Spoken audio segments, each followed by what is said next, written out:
Hey, it's Virtual Wednesday, November 18th. We're going to be getting into a poem about teenagers dying.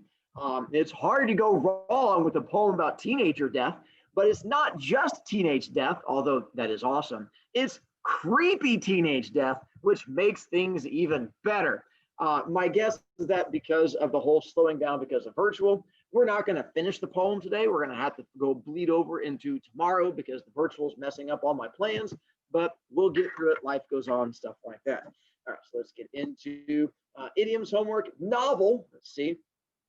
If you are still missing your novel, whether it is whichever one it may be, then again, you can pick it up from the office if you're here between 7 and 4, or again, I will come deliver them to you. If you want me to come deliver a novel to you over this weekend, just make sure you respond to my message I sent out, or you can also get digital version on Canvas. You have to download it as an ebook, and then it has to go straight to like your whatever it is, your iPad-y thing, and you're more than welcome to do that too, and I'm good with it.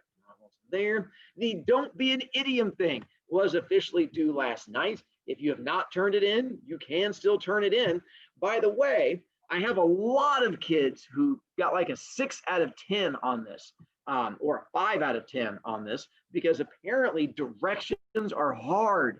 And that thing that, if you look on the screen, there's like 52 arrows all pointing to the thing that says directions, because apparently kids can't read directions where it says use complete sentences. A complete sentence has to have a subject at the beginning. You cannot just jump straight into your verb. And so on yours, if you check Canvas on the grade thing, if it says CS, that means complete sentence, as in you did not use complete sentences. If it says pencil, that's because all writing had to be in pen, like it says in the directions. If it says empty square, that's because you had to fill the entire box with your picture, like the directions say. Pretty much all of it comes back to this whole directions thing. And then you could have also gotten Jagger. That would be called going to Canvas and reading. Kids making me make fun of a child. Goodness gracious. Mr. Broviak, make fun of me. I'll make fun of all of you. Just give me time. And again, you'll turn it in by going, oh, by the way, you are also welcome to resubmit. If you realize that you are big dum-dum with assignment and you're like, directions, oh, those things, you can fix it and resubmit it. And I'm more than happy to regrade it for you. I have no problem with that whatsoever. On some of yours, if it says CS, but you still got a 10 out of 10, that's because you're supposed to have an 11 out of 10 because you got extra credit, but then you lost a point because complete sentences were not your friend. So for some of you, and I think one kid has one that says CS and you got an 11 out of 10, that's because you're supposed to get double extra credit, a 12 out of 10, because yours was amazing and you still scraboobered it, so you dropped yourself down a point. So I just charge you the 1 point for that one. So that's my whole I get to torture kids who make choices thing. So turning in from there, blah, blah, blah. Again, directions, directions, directions, directions. This thing I keep trying to beat into you guys. For the most part, Mr. Broviak, what is a direction? Hang on 1 second. Let me do a thing first. We're going to, if you remember the other day, I talked about directions. I said one of the directions is if you make poor choices on Zoom, you get removed. Boop. And now look at that. We just removed a kid who kept interrupting me, and now he gone. That's how directions work. Don't you love the irony of that one? And so again, following directions. I'm assuming he's going to come back in a moment and we get a chance to sass him again. The digital can take up the full square. You just have to be able to use stuff. For the full square, I just want background stuff. Put things into backgroundy area. I want you to show me effort and not do tiny thing. All right. No, back to here. All right. So here's what I have for you real quick. Oh, look at that. Eli wants to come back. Let's let Eli come back in. No, we'll make Eli wait for just a second. We're going to torture Eli for making his choices. Here's my thing for you. For the poem we're going to get into today with Edgar Allan Poe, I wore my Edgar Allan Poe shirt that I have. It says, I'm just a Poe boy. Now, we're going to do our first chat challenge for those of you who want to win my chat challenge. Here's how chat challenge is going to work. In a second, I have to erase yesterday's chat challenge winner so I can keep track of things. Here is our chat challenge for today. My shirt is an allusion or a reference, if you will, to a 1970s, now don't answer until I put in chat challenge, 1970s rock band. Uh-oh. One second, chat challenge. My question is going to be if you can figure out what 1970s rock band it is a reference to. And woo, look at that. It looks like Flippo was my first one winning chat challenge on that one. Nicely done. But Donnelly, I'm going to give you a shout out also for throwing in Freddie Mercury and Brian May. Go you. And then Tyler, a shout out to you for knowing it comes from Bohemian Rhapsody. All right, hang on. I got to give Flippo the point on that one. Good job, Flippo. And now I can let Eli in. So there. For those of you who are unfamiliar with it, it's a reference to this, which was the Queen album from Bohemian Rhapsody. So you can see. And then, of course, one of the lyrics from this song is when he sings, I'm just a poor boy, nobody loves me. He's just a poor boy from a poor family. And then you rock. Let's see, I'm just oh boy. See how it can. Anyway, I thought it was very witty and it made me smile on that one. Thank you to those of you who rocked out with my horrendous singing. This is why I got kicked out of choir in 7th grade. It's a story we'll get into someday where I get to cry in front of you. But singing is not my strength. They do look like vampires. That's because they were from the 1970s. And in the 70s, everyone looked like vampires because there were some health issues. It's called lots of drugs. And so apparently it made people not healthy overall. Then to our poem for today. Yes, Donnelly, nicely done. Someone knows their songs. Making me a little bit proud, making me cry. Got to mark down Stravinsky. All right, Stravinsky's back. All right. And let's get into our poem we think for today. Eli, there you go, learning. Try not to sass me too much, Eli. For some reason, old man gets confused and boots out small children. And that would just be awful. Poem-y thing. I'm going to read the Annabel Lee poem to you. It's only 6 stanzas, and then we're going to go through and break it down and figure out who's in the poem, what happens in the poem, all our wonderful levels of creepiness that go into poem and stuff like that. Here we go. Annabel. Oh, wait. A couple things. One, try to figure out what's going on in the poem, and then figure out who's in the poem, and then figure out where it's taking place. I don't think you're going to pick up on all the creepy stuff left, but maybe you will pick up on some of the creepy stuff as we get into it, and we'll figure out from there. All right. Annabel Lee. It was many and many a year ago, in a kingdom by the sea, that a maiden there lived whom you may know by the name of Annabel Lee. And this maiden she lived with no other thought than to love and be loved by me. I was a child and she was a child in this kingdom by the sea. But we loved with a love that was more than love. I and my Annabel Lee, with a love that the winged seraphs of heaven coveted her and me. And this was the reason that long ago in this kingdom by the sea, a wind blew out of a cloud, chilling my beautiful Annabel Lee, so that her highborn kinsman came and bore her away from me to shut her up in a sepulchre in this kingdom by the sea. The angels, not half so happy and heavy, went envying her and me. Yes, that was the reason, as all men know, in this kingdom by the sea, that the wind came out of the cloud by night, chilling and killing my Annabel Lee. But our love, it was stronger by far than the love of those who were older than we, of many far wiser than we. And neither the angels in heaven above nor the demons down under the sea can ever dissever my soul from the soul of the beautiful Annabel Lee. For the moon never beams, stop making me giggle while I'm trying to read. For the moon never beams without bringing me dreams of the beautiful Annabel Lee. And the stars never rise, but I feel the bright eyes of the beautiful Annabel Lee. And so all the night tide, I lie down by the side of my darling, my life and my bride, in her sepulchre there by the sea, in her tomb by the sounding sea. Mr. Broviak, that's a beautiful poem about love. It is a beautiful poem about love. It's a poem about a small teenager who loves lunch so much he tried to skip my class to go get food just so a teacher could make fun of him, or something like that. I get confused sometimes with poetry. So let's get into our poem and not me just randomly making fun of a child who apparently is very fond of food. So back to stanza number 1. Let's get into it and figure out. Here's when I'm going to be asking questions. No, nice try. That is not how things work. There's a video you can watch later. I'm going to ask questions, and my goal is to have you guys respond in chat. It's not a chat challenge yet. You'll know when chat challenge comes because I'll be yelling out chat challenge, and you'll be doing time. But for the most part, it's just me answering questions. That way, I don't feel lonely, and my insanity is quite a little bit less. Smidgel bits. We'll take smidgels. All right. Into our poem.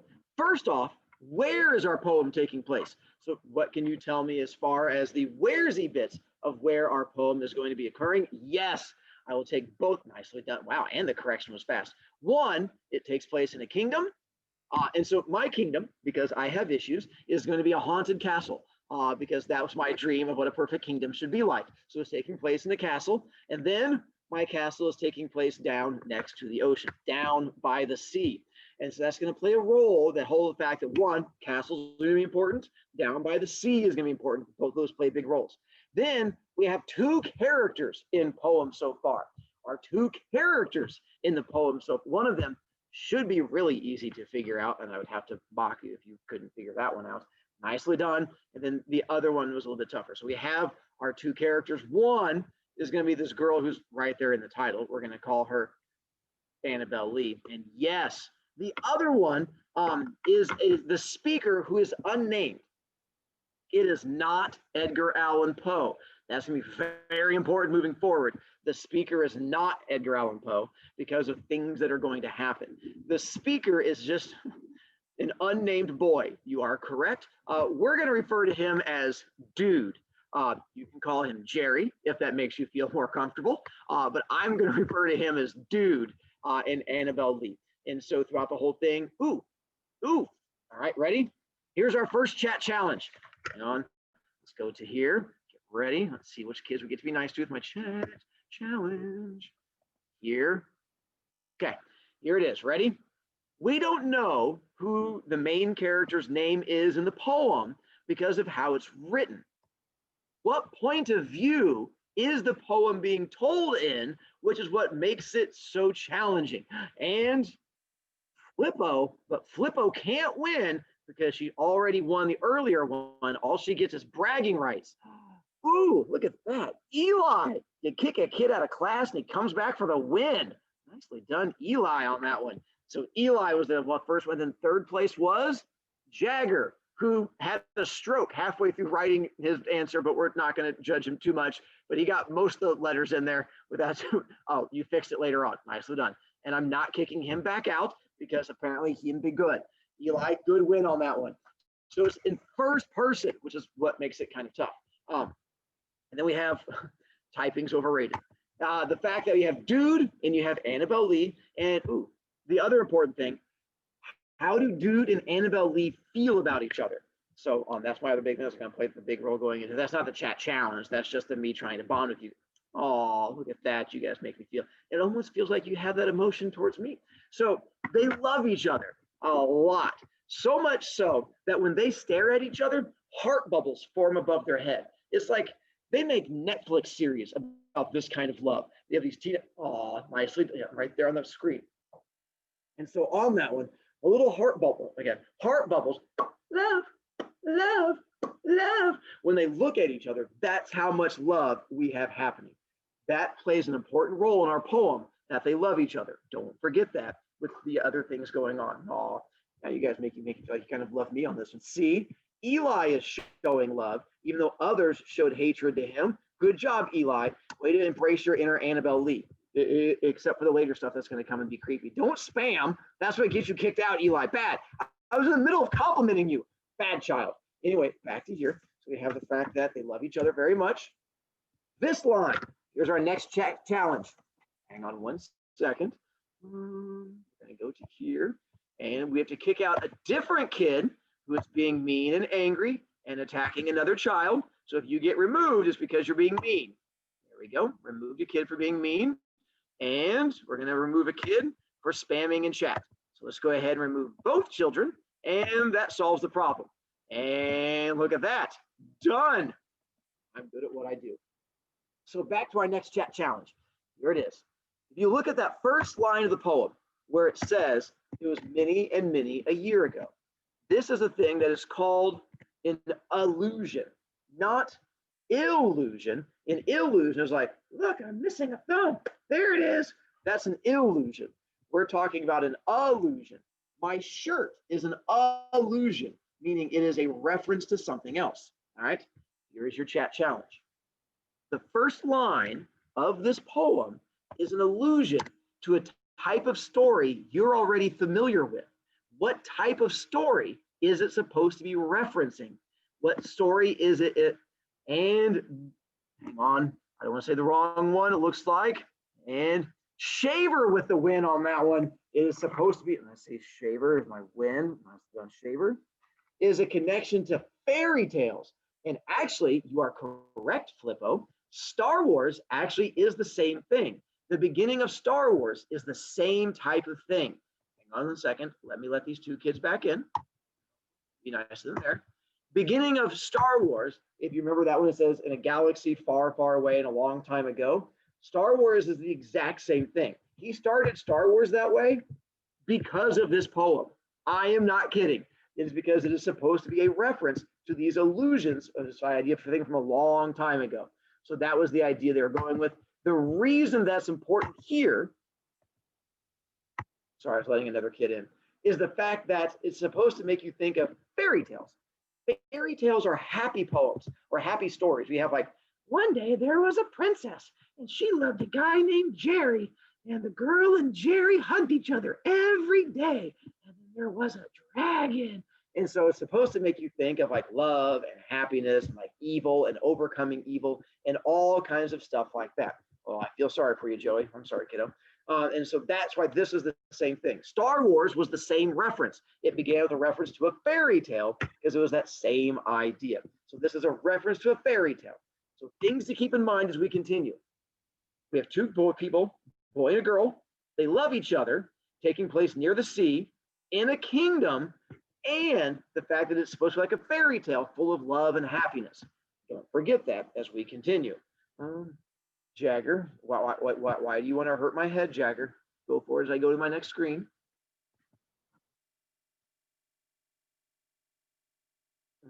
So there, all right. Never mind, he's typing at me. I did for making me boot you out, just like I had to boot the other kid out because you attacked a child. When you attack a child, you make me get involved. Me no liking getting involved, so then I had to boot children out. You know, choices. I have cute and chubby and me. I don't even know what's wrong with you children. Anyway, back to here. Stanza 2, where it says, I was a child and she was a child in this kingdom by the sea. But we loved with a love that was more than love, I and my Annabel Lee, with a love that the winged seraphs of heaven coveted her and me. Hang on. This is super. Yes, it is. I know. That's the idea of going into it, Jagger. You didn't blow my mind on that one. I'm it's not supposed to be in the future and a long time ago because it's supposed to blow your mind. Anyway, kids nowadays. Back to here. So on this one, that first line of poem, aside from the fact that Jagger just blew his own mind trying to think about Star Wars, is that first line of poem where it says, I was a child and she was a child. This is where people start to freak out. They're like, Mr. Broviak, is this poem about little kids? Because that's kind of creepy. The poem is not about little kids. When it says I was a child and she was a child, they're actually referencing like teenagers and not even like your age teenagers. It means more like 17, 16, 18, that level of teenager. But Mr. Broviak, those aren't children. The poem was written by an old person, and to an old person, that's a child. For you guys, like, Mr. Broviak, that's like an adult. They're big people. And so it all comes from your perspective. So the idea here is that technically they're children because they're teenagers. They're just older than you. Here's the reason why he wants to point out the fact that they're teenagers. Teenage love is romantic and beautiful. Old person love is creepy. No one wants to hear about old person love. And because when Edgar Allan Poe wrote this, you have to realize it's not him in the poem. He's talking about young people in love, because if the poem starts off with me with my walker and her with her cane, and we gave each other a hug, and our wrinkles just fit together like that, like a puzzle. You're like, If they have, one has a walker and one has a cane, how would they give them each other hugs? They'd fall down. And so that's where our issue comes in, is you have to think about the fact that they are going to be younger and happier, and things are going to go well. And so that's the reference that they're trying to make. So I was a child and she was a child, teenagers, things going well. Then I'm glad that you agree that old people are creepy. I'm sure that you mean that in the nicest possible way there, but he felt the same way. And then we get to this part. We loved with a love that was more than love. I'm going to introduce you to a concept called the love ladder. Here's how the love ladder works. Imagine the love you have for like a random stranger on the street. Oh, Mr. Brody, that's like hardly any love at all. Exactly. Bottom level of love, bottom level of wrong. You don't hate the person. You're just like, you exist. So then we're going to go up to the next level of love. This one is going to be your siblings, because your siblings you have to love because your parents don't give you a choice. And they're like, if you don't love your brother or sister, then we're going to have to kick you out of the house. I'm like, fine, I love them. Like, give them a hug. You're like, no, but that's the next level up of love. Above your siblings are going to be your friends, because your friends are like brothers and sisters. You get to choose. You're like, you're the sister I don't hate, and I get to get rid of on the weekends. And so friends are the next level up. Above friends are your parents, not by your choice, but because your parents tell you you have to. Like, you have to love me. I brought you into this world, and if you don't love me more than your friends, I'm taking you out of this world. They're like, did you just threaten to kill me? Like, then you better love me. Like, I love you, I love you, I love you so much. And so you have parents, which are the next level up. Above parents is the next level of love, which is that special someone that you give winky, winky eye to when you finally meet them. And you're like, winky, winky eye. And you're like, I love that person more than my parents. And you're like, oh, so that's the next level up. And then above special winky eye person is Annabel Lee and Dude. They have a love that you guys could never achieve. The highest level you're going to get to is creepy winky eye love, but their love goes above that love. They're like, they go to the top of the ladder, reach down, grab another ladder, put it on top, and go, and they keep going up. And so some of you guys may never be up there to that level of love. That's how high. Their love is so strong, physical love bubbles just around them all over the place. As they walk around, it's just love, love, love. That's how much love they have. It's to the point that we're going to bring in seraphs. Let's get ready for our next chat challenge. Here's your next chat challenge. Let's go with, no, not her, this person. There we go. And, well, that's depressing, but thanks for letting me know. All right, so back to here. I appreciate you trying to depress me. Here's your chat challenge. Annabel Lee and Dude love each other so much that it starts forming these heart bubbles that go up into the air and start popping. And it gets the attention of the winged seraphs of heaven. Winged seraphs is a fancy word for something you already know. What are winged seraphs? And let's see who wins the chat challenge this time, aside from dying alone. Cupid, good guess, but not quite. It is angels, and Donnelly takes that one. Donnelly on the win. Wait, but she typed angles. They are. Spelling, so did Joey. Apparently, it's hard. Like Eli, all right. We're gonna also give it to Eli already won, but we're gonna give bragging rights to Eli because he did sash you. Apparently, spelling is hard. Kids nowadays. And apparently, your dad is an angel. I don't even want to know how that goes. All right. So back to here. So angels. So here's how this works.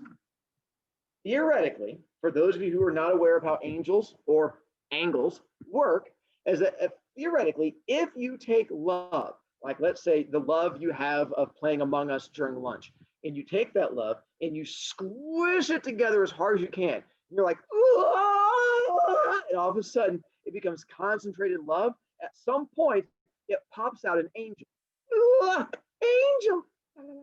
And they fly away. Angels are supposed to be pure, concentrated love. And they just sort of fly around going, love, love, love, love, love, love, love, love, love, love, flapping, little love bubbles form above them. Then, turns out, in like angel mythology with the Bible, seraphs were the highest ranking angels that existed. If being an angel was a video game, you would have like angels are the level 1 and seraphs are like the final game boss. They were supposed to be right next to God himself, herself, turtle self, itself, whatever you believe is up there. Right next to God was supposed to be these seraphs. We're like, we're the top dog ones. They were supposed to be the strongest form of love that can exist, which is important because these angels begin to feel an emotion for the very first time. And while they're up there, these little love bubbles keep popping in front of them. Love, love. And they begin to covet this love. Do you guys know what covet means? I'm not making it a chat challenge yet. I'm just saying if you guys know what it means to covet something. If it helps, all the other teachers here covet my teaching skills. For those of you who don't have a PS5, if you see someone else with a PS5, you covet them and their PS5. Nicely done, Eli. You want it or you are jealous of it in some way. These angels, these seraphs, begin to feel an emotion for the very first time. They feel jealousy because they realize these two humans, Annabel Lee and Dude, have a love that is so strong, it is stronger than angel love. The angels, who are literally just going, floating around up there, these heart bubbles are popping in front of them. Pop love, pop love. And the angels are going like, love, love, yeah, yeah. It's stronger love than what they have. So the angels get angry. But Mr. Broviak, angels are supposed to be full of love. Exactly. Annabel Lee and Dude's love is so strong, it makes angels get angry. And then bad things happen. Stanza 3. And this was the reason that long ago, in this kingdom by the sea, a wind blew out of a cloud, chilling my beautiful Annabel Lee, so that her high-born kinsman came and bore her away from me to shut her up in a sepulchre in this kingdom by the sea. A couple of things in there. Let's go with one. We find out that something bad is going to happen to poor Annabel Lee. We have this cold wind that is going to be blowing and stuff like that. Yep, you are correct, Mina. I found out the same thing. And then we're going to get to, hang on, where's my word? Not that one. That's one. Kinsman. So, here we go. Hang on. We're going to do our last chat challenge for today to see if you guys know what this is. Her kinsmen take her away from Annabel Lee. So the question is, what are kinsmen? And, good guess. And, not bad. Technically, not even technically, Evan is correct. You guys all have kin or kinsmen. It means your family in some way. So kinsmen mean family. So her and Dude are hanging out, and her family come and pull her away from Dude. But Mr. Broviak, why would they do that? We're going to find out why they did that. Is the reason being, what happened to Annabel Lee?